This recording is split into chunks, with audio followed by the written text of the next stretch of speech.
En el año 1988 se llevó a la pantalla la película Slugs, Muerte Viscosa. Se trata de una película de serie B de producción española y estadounidense y está basada en un libro del mismo nombre, del escritor Sean Hudson. La película, por más serie B o Z que sea, tiene el mérito de provocar un malestar y un rechazo por estas criaturas que puede durar por mucho tiempo, incluso con el riesgo de provocarte un trauma de por vida, y no exagero con esto. Primero vamos a aclarar una cosa, estamos hablando de babosas, que no es lo mismo que caracoles. Las babosas, tal y como las vemos en las películas, son moluscos gasterópodos. No tienen caparazón, pero tienen una pequeña cáscara en su interior. Se desplazan usando sus propios cuerpos de manera muy similar a como lo hacen las serpientes, dejando manchas de baba o humedad por donde van. Generalmente no representan un peligro para el ser humano, ayudan a remover la tierra para el crecimiento de plantas y flores de un jardín. En esto se parecen a los caracoles. Los caracoles, por su parte, tienen conchas. Su baba es usada con fines estéticos en laboratorios para la industria de la belleza y la cosmética. Además del caparazón que los protege, son capaces de adaptarse a todo tipo de clima, incluso pudiendo vivir en el mar. En ambos casos, el problema radica cuando se reproducen a gran escala causando plagas, ya que ambas criaturas son herbívoras. Ahora vamos a la película. Las babosas de Slugs, Muerte Viscosa, han sufrido una mutación a causa de un antiguo vertedero de desechos tóxicos en la ciudad, incluso mucho más antiguo que las cloacas que se ven en la actualidad dentro de la película. Es por eso que al principio nadie puede explicar el porqué de la agresividad y voracidad de estas criaturas. En la sinopsis encontramos un dato interesante. Una babosa es capaz de poner 1,5 millones de huevos al año. Teniendo en consideración esto, el peligro para los habitantes de la ciudad de Merton es demasiado alto, y a esto hay que sumarle el hecho de que todo ocurre en una temporada de verano inusualmente caluroso. Todas las babosas se mueven a través de cloacas y tuberías, a paso lento pero firme. La cantidad de babosas es tan abrumante que cuando invaden las casas colándose por los lavabos, baños y otros espacios por donde pueden arrastrarse, no hay manera de escapar de ellas. Atacan también bajo el agua. Una vez que acorralan a sus víctimas y empiezan a devorarla, escapar es imposible. Aunque las pisen, el líquido viscoso que emanan de sus cuerpos y las propias babosas pisadas causan que el suelo esté tan resbaloso que hace que sus víctimas caigan, y por más que se deshagan de una,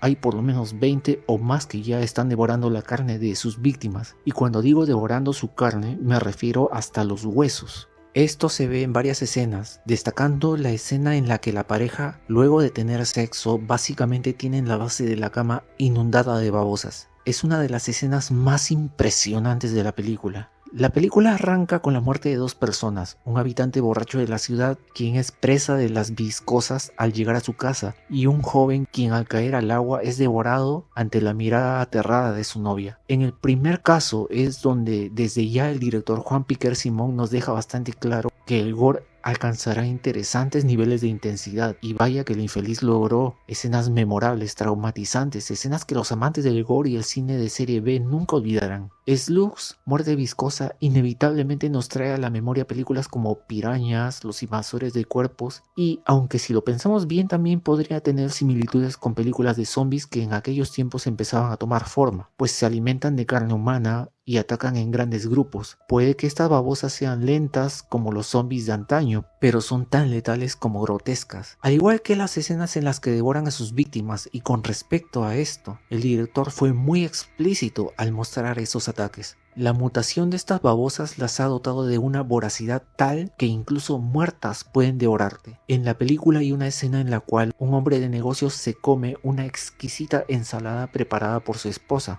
pero había una babosa en la lechuga. La esposa partió en trozos a la lechuga y a la babosa. Esa misma noche y al día siguiente el tipo empezó a tener dolores muy fuertes en su estómago. Prefirió no faltar a la cita de negocios con unos socios, y es donde esos pedazos de babosa llegaron a devorarlo por dentro al punto que el tipo colapsó. Literalmente fue devorado desde dentro hacia afuera. Y obviamente mostrando a todos los presentes de ese refinado restaurante el cadáver hasta los huesos del pobre tipo. Aunque hubiera ido a emergencias, es muy seguro que hubiera tenido el mismo final. En ese momento no sabían qué pasaba. De hecho, nunca es sabido por los habitantes de la ciudad qué es lo que está pasando, salvo por el inspector sanitario Mac Brady y Don Palmer, quien es un empleado municipal. Por eso es que todas las víctimas son tomadas por sorpresa sin posibilidad de escapar. Análisis de las babosas. La película no hace mucho énfasis en la complejidad para acabar con las babosas. De hecho, encuentran soluciones relativamente simples, sencillas. Mike y Don llevan una babosa a un amigo científico quien en efecto les dice que las babosas son vegetarianas, pero luego de las investigaciones se concluye que es un grupo enorme de babosas alteradas por una fuga de una sustancia tóxica en una zona específica de las alcantarillas. Se concentran específicamente en un punto de la ciudad que coincide con la mayor parte de muertes que se han dado. El científico quien analiza la babosa le dice a Mike y a su colega que las babosas normalmente dejan una especie de sustancia viscosa con el fin de protegerse. Repele a sus depredadores naturales y les permite incluso evitar ser heridas por objetos filudos o puntiagudos, gracias a esa viscosidad de la sustancia, lo cual es algo real, pero descarta en un principio que las babosas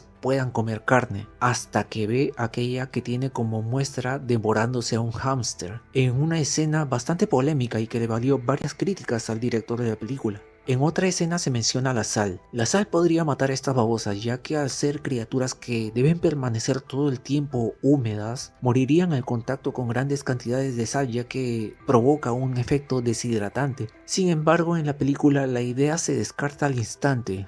La verdad es que nunca entenderé por qué eliminaron esa idea. Estas babosas, debido a su mutación, no son herbívoras, sino carnívoras, lo cual es confirmado por el científico, como dije hace poco. Pero viene algo más escalofriante, y es que la baba de estas criaturas tienen efectos corrosivos y paralizantes, especialmente en grandes cantidades. Esto explica el por qué el hombre de negocios murió incluso después de haber comido una babosa muerta y en trozos en su ensalada, ya que el ácido de la baba fue destruyendo sus órganos poco a poco hasta llegar a esa escena en el restaurante. Fuera de la ficción, las babosas y los caracoles se aparean, sin embargo también son hermafroditas. ¿Esto qué quiere decir? Que tienen órganos reproductivos masculinos y femeninos. En el caso de la película solo son hermafroditas, de manera que ellas mismas pueden fertilizar sus propios huevos. Es por eso que hay una cantidad inmensa de babosas en toda la ciudad.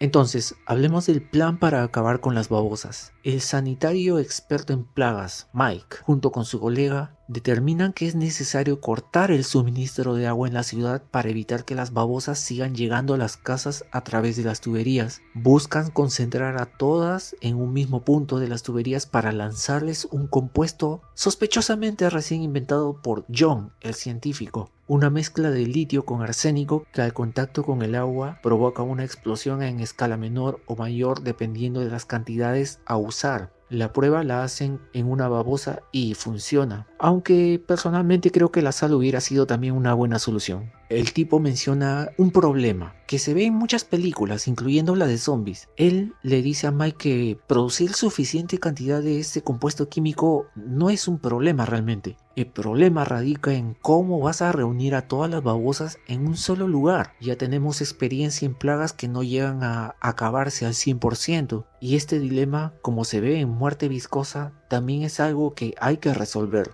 Mike, Don y John, el científico, van casi a ciegas a acabar con las babosas en las alcantarillas. No saben exactamente el punto donde se concentran todas, pero por conveniencias del guión encuentran el punto donde han estado saliendo estas babosas mutantes, al exterior. Quiero mencionar una escena graciosa y extraña al mismo tiempo. Mientras buscan ese punto de la red de alcantarillas para verter el químico explosivo, Don decide cortar un cable de energía eléctrica y se regodea con alegría en su deseo de venganza contra estos insectos, electrocutando a una gran parte de ellos. Los efectos son sumamente ochenteros y muy vistosos, pero creo que sin darse cuenta descubrió una forma rápida de quemar a estas criaturas. Seguro pensó que los esfuerzos del científico no debían ser en vano y eligió continuar con el plan del químico explosivo. La película deja estos vacíos en el guión. Quiero pensar que lo hacen sin intención, pero ese potente voltaje sin duda debió calcinar a un gran grupo de babosas en esa escena. Pero bueno, lo importante es que el químico elaborado por John en tiempo récord y en cantidades industriales funciona. La población se quedará sin agua potable por semanas, pero al menos el terror sembrado por estas babosas mutantes se terminó, ¿o no?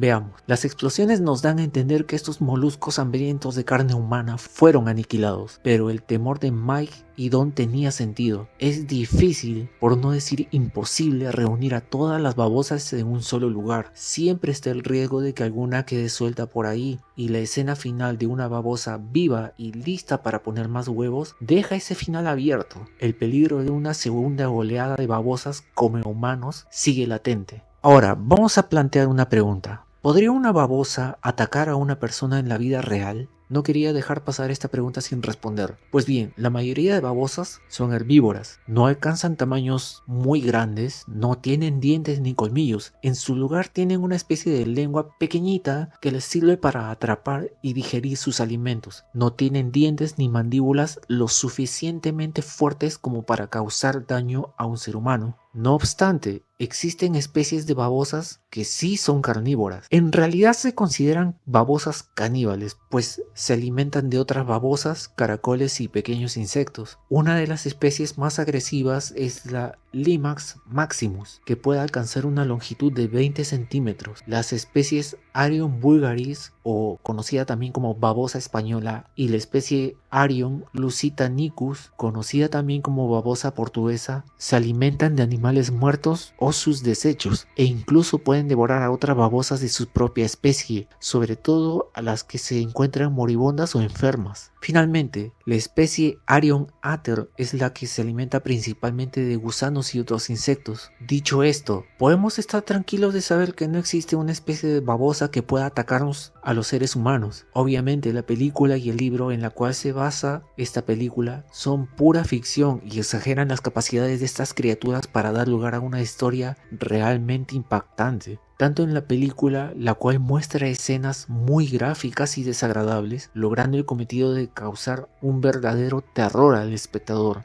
Es todo un clásico que merece ser visto al menos una vez por todo amante del cine de terror, y que personalmente considero que es un caso que sí podría mejorarse con un remake. Es todo por hoy, gente. Pueden dejar sus comentarios en la parte de abajo. Me despido y hasta pronto.